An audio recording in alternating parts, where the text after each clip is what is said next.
各位华盛顿特工，大家好，这里是灰猫特工。随着赛季 2.0 艾萨克修改器系统的推出，特工的输出能力也是获得了大幅提升。个人觉得，在新赛季相较于全火配装的话，多体的玩法似乎可以有更高的 CP 值。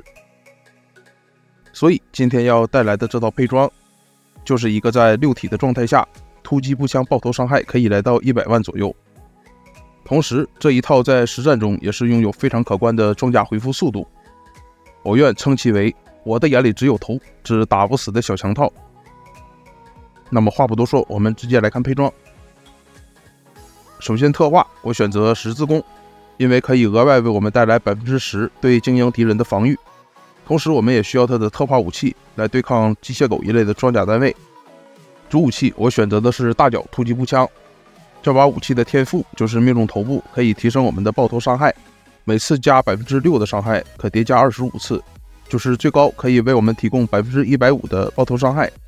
在实战中只需要在近距离对敌人的头部进行输出即可。当然你也可以使用驯营人来进一步增加自己的肉度。副武器我随便带了一把安东行动，手枪带了一把轨道，在击杀后10秒内切换武器，可以增加暴击几率和暴击伤害。面具戴的是贝尔斯通，副词条为暴击几率和爆头伤害，品牌单件加成也可以为我们带来 1% 的装甲恢复。护甲我使用的是猎人杀手，这个护甲需要打败纽约的猎人之后，在避风港地下开启箱子来获得。当然如果你没有的话，也可以使用正常的格兰，因为其中需要的是2件品牌加成 1.5% 的装甲恢复。猎人杀手的天赋是完美威吓，最高可以对10公尺内的敌人增加 40% 的武器伤害。副词条爆头爆率，插件精防。枪套我选用的也是格兰，与胸甲搭配可以获得2件套品牌加成 1.5 装甲恢复。副词条爆率爆头。护膝我选用的是御前护卫，品牌加成有 15% 的技能持续时间，这个加成我们的减伤小飞机可以使用到，而且重点是它带有 1% 的装甲恢复。副词条爆头伤，当然大家如果没有御前护卫，也可以使用蓝核心副词条爆头爆率的临时呼吸来进行替代，还可以多插一个精防。手套我选用芬里斯，品牌单件加成可以增加我们 10% 的突击步枪伤害，同样是蓝核心副词条爆率爆头伤。背包追盗不多说了，插件是精防。下面来看一下艾萨克插件的选择。主动修改器全力射击，启动后可以为我们带来较长时间的增伤。被动插件我带了一个坚持不懈，主要用到的还是近距离增加移动速度，当然也可以给换成鲨鱼头来增加我们的射速。接下来一个近距离增加对装甲敌人造成的伤害，一个近距离增加武器控制。好，我已经等不及了，赶快让我进入实战吧。首先来打一个领地控制。由于这是一套爆头调教的配装，所以在交战中我们就需要尽可能的近距离接触敌人来进行头部输出。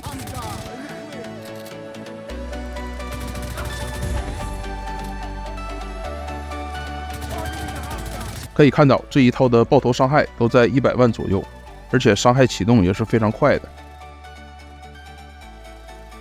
但相对的，如果你打敌人的身体造成的伤害，它就会是一个正常6蓝的伤害，不会很高。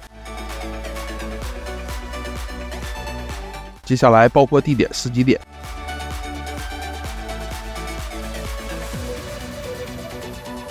准备接敌，启动减伤小飞机，贴近敌人开始头部输出。说到这里，我想到最近也是经常有特工来和我说，我枪法不好，打不中头该怎么办呢？一般我的回复都会是，当你距离敌人足够近，可以把枪管塞到敌人嘴里的时候，这一切都将会是浮云。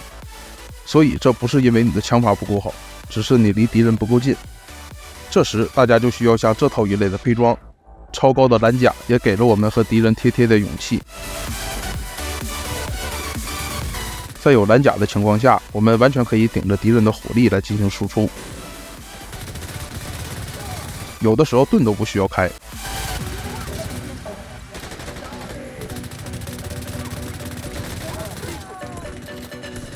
不过我们毕竟不是无敌，遇到红皮紫皮怪该躲还是要躲一下的。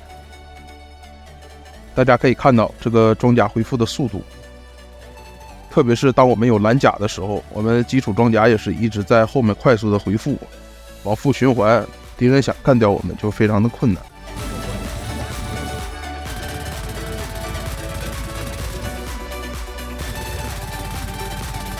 这个 BOSS 也是2个弹匣解决。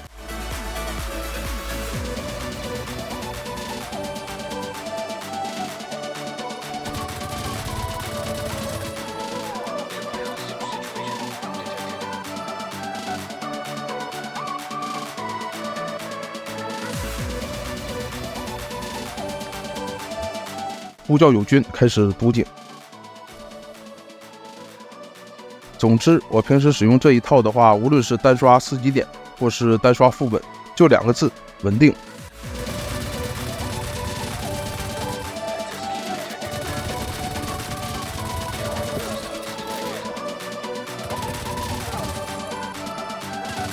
使用这个套装，基本也是不会倒地，也很少被搞心态。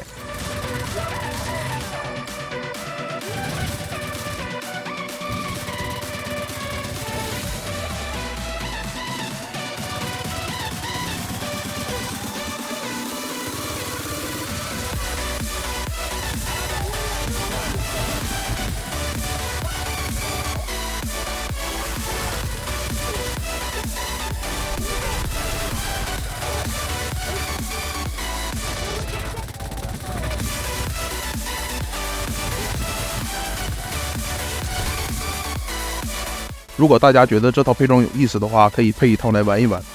好的，那本期视频就到这里，感谢诸位观看，这里是灰猫特工，我们下期视频再见 ，Peace。